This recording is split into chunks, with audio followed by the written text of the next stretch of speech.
BRS నేత మాజీ MLA Patnam Narender రెడ్డిని పోలీసులు అరెస్ట్ చేశారు. హైదరాబాద్ ఫిలిం నగర్లోని నివాసంలో ఆయన్ను అదుపులోకి తీసుకుని పోలీస్ స్టేషన్కు తరలించారు. వికారాబాద్ జిల్లా లగచర్లలో అధికారులపై దాడి ఘటనలో ప్రధాన నిందితుడిగా ఉన్న సురేష్తో పట్నం నరేందర్ రెడ్డి మాట్లాడినట్టు తెలుస్తోంది. మరోపక్క ఈ ఘటనలో ప్రధాన నిందితుడు సురేష్ తమ్ముడితో పాటు మరో ముగ్గురిని పోలీసులు అదుపులోకి తీసుకున్నారు. వారందరినీ ఆసుపత్రికి తరలించి వైద్య పరీక్షలు చేయించారు. వికారాబాద్ లగచర్ల ఘటనలో పోలీసుల రిమాండ్ రిపోర్టులో కీలక అంశాలు వెల్లడించారు. రిమాండ్ రిపోర్టులో 46 మందిని నిందితులుగా పేర్కొన్న పోలీసులు ఏవన్గా భోగమోని సురేష్ పేరు చేర్చారు. పట్నం నరేందర్ రెడ్డి అరెస్టు, లగచర్ల ఘటనలో రిమాండ్ రిపోర్టుకు సంబంధించి మరింత సమాచారం మా ప్రతినిధి రమేష్ ప్రత్యక్ష ప్రసారం ద్వారా అందిస్తారు.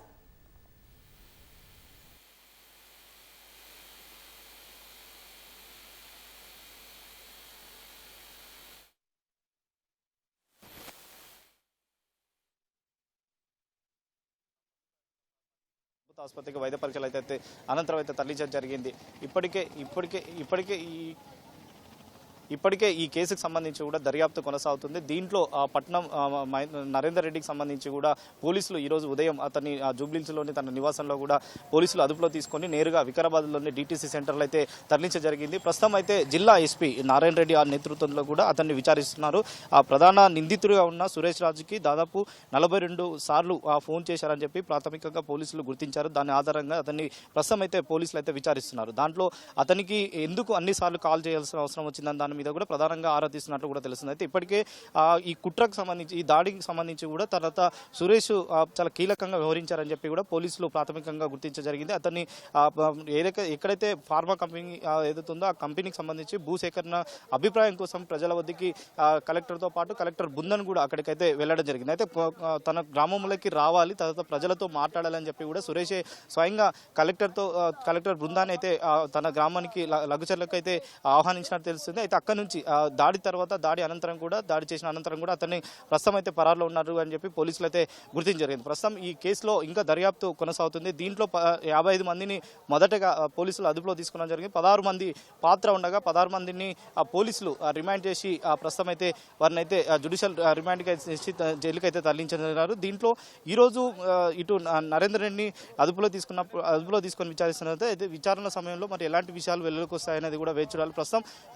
ప్రస్తుతం అయితే ఇంకా విచారణ కొనసాగుతుంది. డీటీసీ సెంటర్ వద్ద ఇటు బీఆర్ఎస్ నేతలు కానీ బీఆర్ఎస్ కార్యకర్తలతో పాటు తర్వాత బీఆర్ఎస్ లీగల్ టీం కూడా డీటీసీ సెంటర్కి అయితే చేరుకోవడం జరిగింది. అతను అనారోగ్య సమస్యలు ఉన్నాయి, వాటికి సంబంధించి కూడా కొన్ని మెడిసిన్లతో పాటు తనను పరామర్శించడానికి కూడా మేము వెళ్తున్నామని చెప్పి ఇటు నేతలు అటు వికారాబాద్ మాజీ ఎమ్మెల్యే ఆనంద్ కానీ తర్వాత పరిగి మాజీ ఎమ్మెల్యే మహేష్ రెడ్డి ఇద్దరు కూడా ఇక్కడికి వచ్చి అతన్ని పరామర్శించిన తర్వాత మీడియాతో మాట్లాడడం జరిగింది. మీడియాతో మాట్లాడుతూ కూడా అతని అనారోగ్యానికి సంబంధించి కొంతవరకు మెడిసిన్ అందించాలని కూడా అవసరం ఉందని చెప్పి కూడా వారైతే డిమాండ్ చేశారు. కానీ పార్టీ నేతలు ఇప్పటికే పార్టీ బీఆర్ఎస్ నేతలపైన కూడా కేసులు పెట్టిన నేపథ్యంలో కూడా కొద్దిసేపటి కిందే మంత్రి కేటీఆర్ కూడా వారికి భరోసాను కల్పిస్తూ తర్వాత తమ లీగల్ టీము తమకు సపోర్ట్గా ఉంటుందని చెప్పి కూడా చెప్పడం జరిగింది. కొద్దిసేపటి కిందనే లీగల్ టీము ఇక్కడికి చేరుకొని తర్వాత అతన్ని కలవడానికి కూడా ప్రయత్నించినప్పటికీ ఇక్కడ వికారాబాద్ డిఎస్పీ శ్రీనివాస్ రెడ్డి అయితే అతన్ని ఉన్నతాధికారుల దృష్టికి తీసుకువెళ్ళిన తర్వాత లోపలికి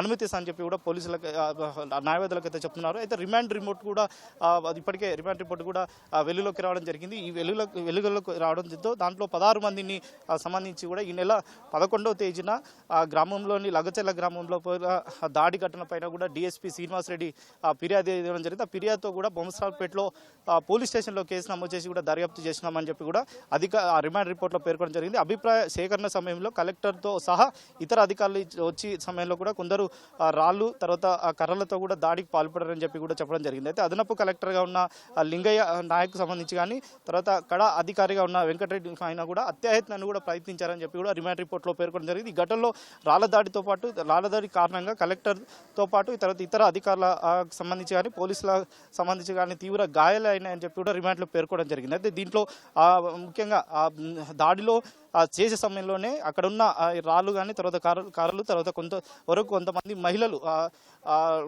మహిళలకు సంబంధించి కూడా కారం పొడితో కూడా దాడి చేసేందుకు కూడా ప్రయత్నించారని చెప్పి కూడా రిమాండ్ రిపోర్ట్లో పేర్కొంటుంది. ఈ కేసులో ఇంకా దర్యాప్తు కొనసాగుతుంది. దీంట్లో ఇంకా ఎవరు ప్రమాదం దానిపైన కూడా పోలీసులు అయితే ప్రస్తుతం అయితే ప్రస్తుతం అయితే వివరాలు దర్యాప్తు అయితే చేస్తున్నారు. ప్రస్తుతం ఈ ఘటన పైన సెక్షన్ 199 తర్వాత 132 109 తర్వాత 121A 126(2) తర్వాత 134 సంబంధించి రెడ్ విత్ 119 BSP కింద వివిధ సెక్షన్ల కింద అయితే పోలీసులు అయితే కేసును అయితే నమోదు చేసి ప్రస్తుతం అయితే దర్యాప్తు అయితే కొనసాగుతుంది. ఈ కేసులో పట్నం నరేందర్ రెడ్డికి సంబంధించి అయితే ప్రధాన అనుచరుడుగా ఉన్న సురేష్ రాజుకే పలుమార్లు ఫోన్ చేయడం తర్వాత అక్కడ ఉద్దేశపూర్వకంగానే దాడికి పాల్పడినట్లు అని చెప్పి కూడా పోలీసులు అయితే ప్రాథమికంగా సంబంధించిన అయితే దర్యాప్తు అయితే వెలుగులోకి అయితే రావడం జరిగింది. తర్వాత దీంట్లో విచారణ సమయంలో నరేందర్ రెడ్డి మరి ఎలాంటి విషయాలు వాంగ్మూలంలో పోలీసులు ఎదుట ఉంచుతారు, తర్వాత దీంట్లో ప్రభావం సంబంధించి ఇంకెంతమంది పైన కూడా విచారణ కొనసాగిస్తారనేది కూడా చేయాలి. ఇప్పటికే బీఆర్ఎస్ నేతలు ఇక్కడికి రావడంతో కూడా కొంతవరకు పోలీసులు అయితే ఈ DTT సెంటర్ పరిసర ప్రాంతాల్లో అయితే భారీగా పోలీసులు అయితే మోహరించడం జరిగింది. ఎవరిని కూడా లోపలికి అనుమతించకుండా కేవలం రోడ్డు అవతల వైపునే కార్యకర్తలు కానీ బీఆర్ఎస్ నాయకులతో పాటు ఇతరుని కూడా ఎవరినైతే లోపలికి రానియకుండా అయితే తగు జాగ్రత్తలు తీసుకుంటున్నారు. మరి కాసేపట్లో నరేందర్ రెడ్డి విచారణ అనంతరం కూడా అతన్ని ప్రభుత్వ ఆసుపత్రికి తరలించి వైద్య పరీక్షల అనంతరం కూడా కోర్టులో హాజరుపరిచిన తర్వాతనే జ్యుడిషియల్ రిమాండ్కి అయితే పంపించే అవకాశాలు అయితే కనపడుతున్నాయి. Vote studio.